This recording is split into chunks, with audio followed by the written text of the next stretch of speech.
Hey guys, welcome to another special TFL unfiltered body review. And the reason why it's special is because we have currently the best-selling compact crossover. This is a brand new Nissan Rogue, and we're comparing it in this review to a 2019 Chevy Equinox, and we're going to do a lot on this review. We're going to do a 0 to 60 in the real world, a sound check for the cabin, navigation system test, suspension test with a hula girl, and at the end we will give you our buy it, lease it, rent it, or forget it rating. But in order to do this review comparison, I need a buddy. Hello. Hey dude. Hey, how's it going? You know what? That's actually not the Nissan. That's the Chevy. What? Yeah, that's right. Are you kidding me? Boy, they look alike. Should we just jump in? Hell yeah, let's do it. Come on, guys. All right, well, let's check out this Equinox first. Nathan, so you're saying these two competitive compact crossovers look alike? Oh my God, do they? I mean, even the color's the same, for crying out loud. Can you open the hood? I could try to open the hood. There it goes. Ecotech! That puts out 252 horsepower and 260 pound-feet of torque, which is monstrous compared to the Nissan. This is a turbocharged engine, one of the most powerful in the class, and it's hooked up to 9-speed automatic transmission, feeding all four wheels. This is all-wheel drive. All right. Well, how about this? How about we also show them the interior space first? Yeah. Get in the cabin and also show them the cargo area. Yeah, let's go to the trunk. Because these are usually family-oriented crossovers. They're all about utility. So let's show the cargo space first. And actually, the Equinox, being it's the same color, almost the same shape, it has a little bit less cargo space than the Rogue. Yes, it does, actually. Now, remember, the Nissan Rogue used to offer a third-row passenger seat, but it doesn't anymore. Right. But you still have all that extra space. Now, you do have, as you saw here, a little extra space. But check this out. Back seat space is pretty damn good.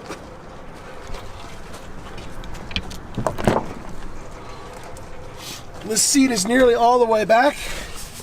I sit at 6'1", and I have a really decent amount of leg room.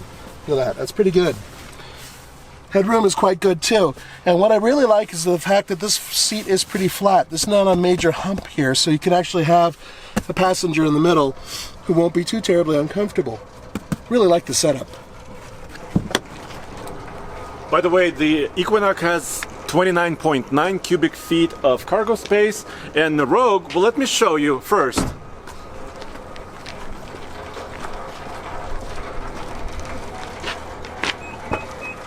Power liftgate, 39.3, so almost 10 extra cubic feet of space.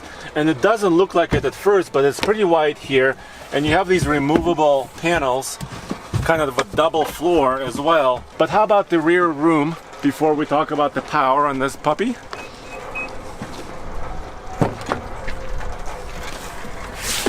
So the back seat space in the Rogue, this is, I would be driving in the front. I'm about 6'2", and it's a little bit tighter back here.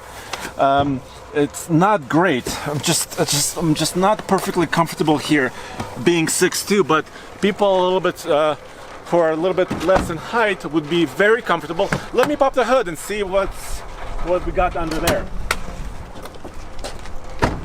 This is where the philosophies changed completely. And in February of this year, Nissan was able to sell like over 31,000 Rogues, and they were leading the segment, leading completely in sales numbers. That's over RAV4, that's over the CR-V, and of course over Equinox. Right, there's no turbocharger here. This is a 2.5 liter with 170 horsepower and 175 pound-feet of torque, and it's made it to a CVT, continuously variable transmission. So very different philosophies. Yeah, and very different performance. Yes. So we need to find the performance. How about we go for a drive? Yep, let's go. Equinox first. All right. Here we have a Monroney, and this all-wheel drive model gets a 22 city MPG, 28 highway, and 24 combined. So that extra power takes away a little bit of efficiency. The final price is $38,740, including destination. So it's getting up there in price. A couple things before we take off. One, you can get this with one of the more exclusive and interesting power plants out there. There is an available 1.6 liter turbo diesel. Yes. Now, it is not a faster vehicle with that engine. Actually, it's slower. However, it also is much, much more efficient. Yeah, so Chevrolet is doing something interesting. They're offering several engines in the Equinox. That's true. So you have options. You have a 1.5 turbo. That's the base engine. Yeah, you have this 2-liter, which is kind of your performance play. Yep. And of course you have the diesel, which is the economy play. That is exactly it. And what's interesting is there's also a couple different transmissions. This is a 9-speed automatic transmission. It's built by General Motors, but there are 6-speed automatic transmissions available as well, and those are for the base model and for the diesel. Yep, and this is a premier model. It has a lot of options, obviously leather, seating. Interesting part, we'll get to this in the navigation system, but it has their latest Infotainment 3 system. I'll show you the nav system a little bit later when we search for Snarf's Sandwich Shop. But you do have Apple CarPlay and Android Auto integration right there, Wi-Fi hotspot, and this look of this infotainment system is now getting across every vehicle GM sells. Yes, it is. It's a much more modern look, and all the overall interior design, while it isn't exactly what I would call cutting edge, it is modern and it's fairly tasteful. I have no major issue with it, except for the fact that it looks a lot like the Nissan. All right, we're going to come to a stop up here. Full stop and then full merge, right? Full merge, here we go. There goes the turbo. It's pulled up. Not only that, but we lost just a hair of traction. Oh, wow. 8.83. And this is with 3 people. 3 people in the car. Yeah. High elevation, over a mile above sea level. Real world testing, merging onto a highway. That's really impressive for a compact crossover. That is really impressive. In this class, this is one of the more powerful vehicles. I would say that, you have obviously the turbo engine that's available in the CX-5. That's a monster. And so is the turbo available inside of the Ford Edge. No, not the Edge, the Escape. Yeah. So those compete with this vehicle in terms of that type of performance, but that's still impressive. All right. So if you're going 60, yep. Let's check sound really quick. Hit it.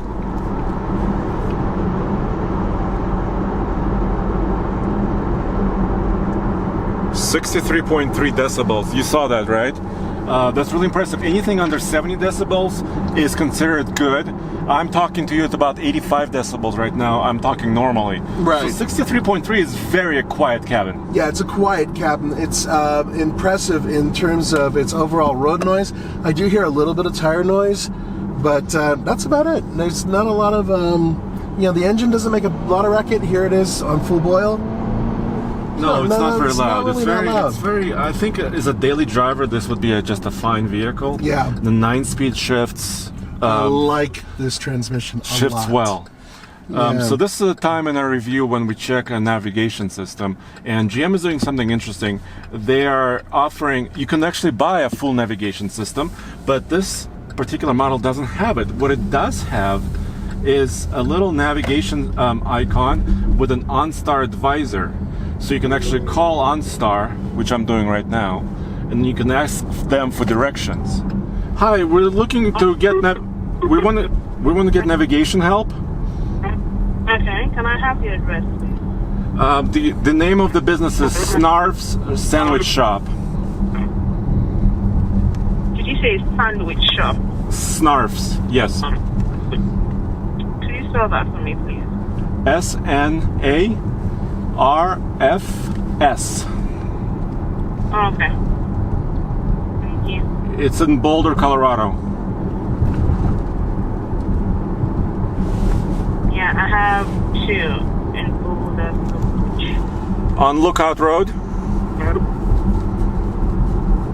Okay. So I'll send that out to you now. It's up there. Thank you. That's it. Okay. So the reason why I didn't use the voice-activated system. Snarf sandwiches, 65.6. The reason why I didn't use voice activation is because there's no full navigation system.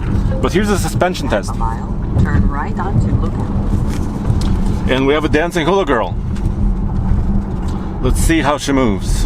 We rate it 10 being worst. Is that correct? Correct. So if it's a 10, it's horrible. And 1, it's awesome. So right now, she's not dancing a little bit. Her skirt is moving a little bit, but Yeah. really, this is a well-sorted ride.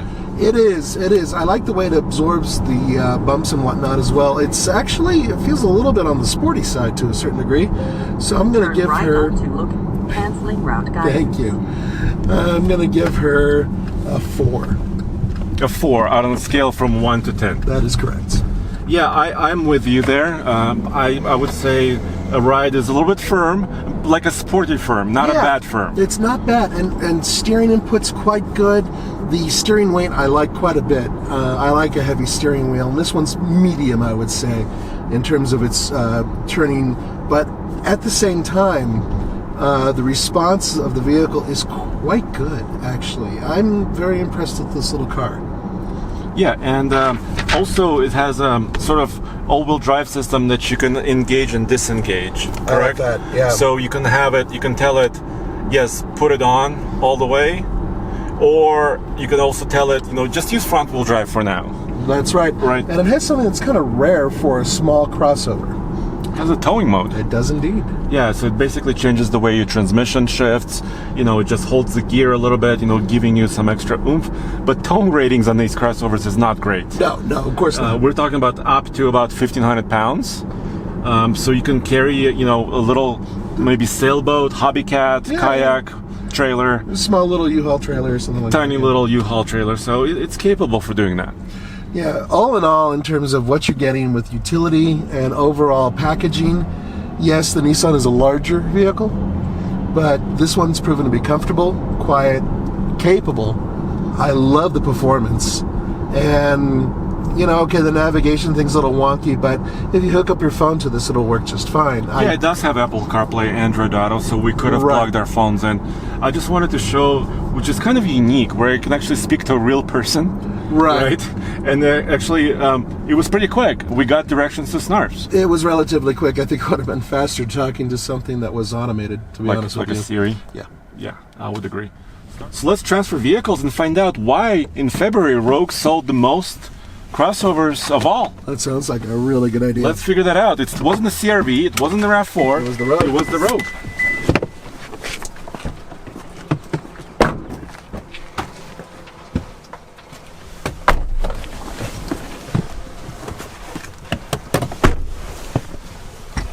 One thing I immediately notice is this front seat is a lot more comfortable for me than an Equinox. I will agree right off the bat. Would you agree? Yeah, the seats are more comfortable. They feel a little bit bigger. Yeah, and it's not just a little bit more support. Nissan came out with that, weightless system, or they call the foam, that's also used by NASA and stuff like that, something fancy. But I don't feel weightless, but I feel more comfortable. Are you weightless? No, I am not. But you know what I do like? What? A chubby guy like me likes having a flat bottom steering wheel. It's sporty, but it's also kind of good when you're a big guy, being able to get in and out of the car. Okay, well, let's fire it up and let's see what this engine can do. All right, there's that. I'm just fixing the mirrors. Is there a Monroney in your pocket there, in the door pocket? Yep. There you go. Thank you. So let's take a quick look at the fuel efficiency numbers and price. 25 city, 32 highway, 27 combined. This is where the Rogue and the CVT shine, is their fuel efficiency ratings. Final price on this SL model all-wheel drive is $36,085, which means it's about $2,000 less between these two compared to the Equinox. It has less power, it has a little bit more comfort, a little bit more space on the inside as far as cargo. So that's kind of an interesting comparison, I think. What's going on? I'm not liking the steering already. It's really overboosted. Oh, really light feeling? Yeah, it's very light feeling. Well, Nissan's pretty good at making a value-packed vehicle. We know that from other Nissans that we've sampled, right? Yeah. So, yes, they are able to pack a lot of value into their vehicles. You get this really good panoramic roof. Yeah, we'll open it when we get back. I mean, it's a real panoramic roof. It is indeed. And, you do get really well-made seats and pretty nice-looking interior. I would say that this is on par with the Equinox. In fact, they look a lot alike. They do. They have the kind of the brown tones. Yep. They got the leather. They got sort of the plastic, similar design. But of course, I mean, the center stack is designed uniquely. I mean, the screen is a little small. No bueno. It's much smaller than... Both cars offer 360-degree cameras. Yes, they do. Nissan was one of the first, actually, to do that. They were indeed. They were pioneers in that realm. The Equinox, You pay more, but you get more in terms of power. I can tell you that right power off the bat. and driving, just experience in general. Oh yeah, right off the bat, without a doubt. So this one has the Platinum Reserve interior and the premium package. It also has driver assistance, which means adaptive cruise and lane keep. The interesting thing about the Equinox, that crossover did not have adaptive cruise, but it did have the lane departure warning system. That is correct. So Nissan kind of packs a little bit more of technology value in here. They do indeed. All right. So 0 to 60. Yep. So about the same place, right? Roughly about here. Full stop. Let's make sure this comes to a 0. There it goes. Here we go. CVT. Here we go. Ooh, there's not a great rush of acceleration.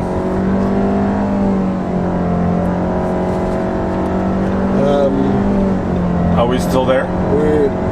There it goes. Ooh. So guys, by the way, we're at a mile above sea level, and obviously all engines struggle at higher elevation because air density is lower. Yeah. But in this case, let me take this down. That was one of the slower times we've registered, I think. Yeah, next to the Suzuki Samurai, which never made it to 60, yes. And that is one of the biggest problems with the continuously variable transmission. We've said it before, they are slow transmissions. Let's do the sound test while we're at 60. Yeah, let's go about 60 really quick.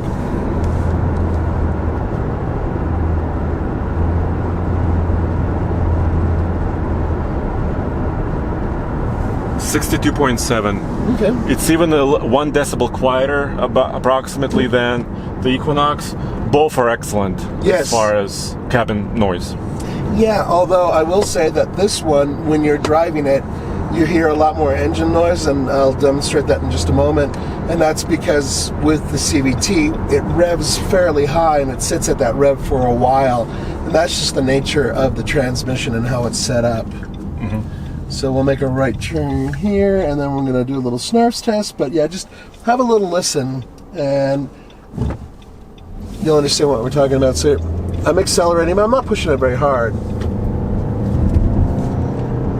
It's typical of a CVT. Exactly. Though. It stays in that high rev for a while. Like a Subaru with a CVT would be similar experience. Yeah, absolutely. Actually, a lot of CVTs do behave the same way. Not all, though. Some are actually a little bit more refined. So can you quickly hit a button on the steering wheel that says the little mouth? Yep. The little navigation. Here we go. Ready? Here we go. Please say or select a command. Navigation. Navigation. Please say or select a command from the displayed list. Navigate to Snarfs.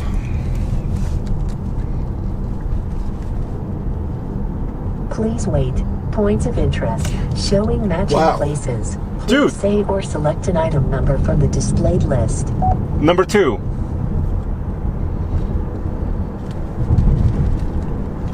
2. Navigate to Snarfs. Please say or select an item number from the displayed list. Guys, it's really rare. Calculate route or adjust For that- location. Let's cancel this. Calculating route. I actually enabled it so it would interrupt us throughout That's this terrific. review. Okay, great. But this is really rare where it actually found it for us. That quickly, especially. So now we're getting into our suspension test. The Hula Girl is set up. Let's see. You know, it's funny. I thought that this vehicle has a little bit more of a calm, relaxed ride. Yes. She's dancing more, I think. She's dancing a little bit more. I'm going to give her... Well, hold on. I'm going to say about a 5. So even though the other vehicle felt a little bit sportier, I think it absorbed the bumps better. This one, I think, rocked a little bit more. That's really interesting. Yeah, I would, You see what I'm saying? I would give it a 5, maybe a little bit higher. Did you say a 5 as well? Yes, I did. Sorry, I was canceling our route. That's okay. I apologize. So yeah, I mean, that's interesting. So what have we learned so far? So we know that the Rogue has way more cargo space. Yes. My backseat experience wasn't great. Okay. I think backseat could use a little bit of space in this particular model. More comfort up front. Yes. It's way much slower, Oh, God, yeah. but more efficient. It is more efficient. So, and you're getting a little bit more technology for your money, including adaptive cruise and also nice features like the panoramic sunroof, which is kind of a luxury feature. Yeah, so there's give and take. Yeah. The question is, what could you live with on a daily basis? What do you need? Do you need something like this, which seems to be an absolutely adequate, comfortable commuter car that has pretty good utility, good MPG, but poor acceleration. And I don't mean poor, I mean bad acceleration. Yes. There's no better word for it. I mean, it's a highly competitive segment. The RAV4 for 2019 is all new. All new. Really good car, too, right. By the way. Really good car. So this is a tough business, but they're still selling a lot of these. They are, but remember, it isn't just this Rogue that they're selling.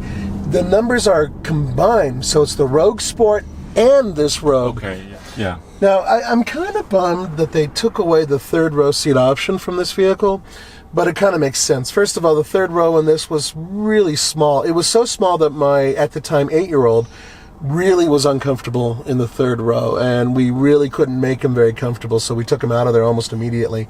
It was like an emergency third row. Yeah, it was very small for this size. Right. So I think Nissan's thought is, well, we already have the Pathfinder. That's our third row crossover. Yeah.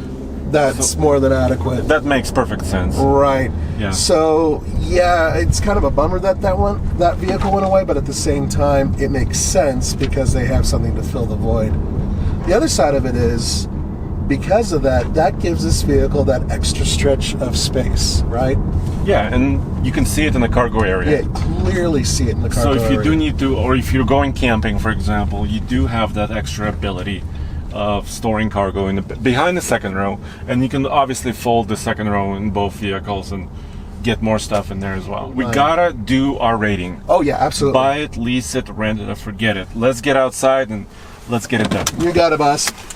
Man, I wish they didn't look alike. That's, I think, my biggest issue. They look so much alike. It's probably the color that doesn't help. Well, I think everybody's researching the same audience of buyers, right? And when you research the same audience, you come up with similar design. But on the scale of buy it, lease it, rent it, or forget it, let's start with the Equinox. What would you say? Buy it. I like it a lot. I love that engine. I love the steering feel. The brakes felt pretty good. The interior is comfortable, and all in all, although it is a little bit on the pricey side, I think it's a great car. Sorry, plain. What about the Nissan? I'm going to give that a rent it. Okay. Yeah, I really am displeased with how slow it is. It's impossibly slow. The steering does not feel responsive, nor does it feel connected. The seats are comfortable, and it is utilitarian, and the price is quite good. But I cannot forgive how slow it is. I agree with you actually on both counts. I would give the Equinox buy it, even though in this case it's more pricey. I think the overall experience is just better. It is. And rent it for the Rogue, but not just because it's slow. Actually, in this segment, I'm not super worried about speed. Because there are commuter cars, you don't need ultimate speed in my opinion, but just everything else, just the navigation and the console setup was not the best. All right, well, there you have it. And guys, we want your opinion. What do you guys think about these vehicles? First of all, do they look alike? Hell yeah, they do. But which one would you get? Yes, and go back to tflcar.com for more news, views, and real-world reviews. See you next time.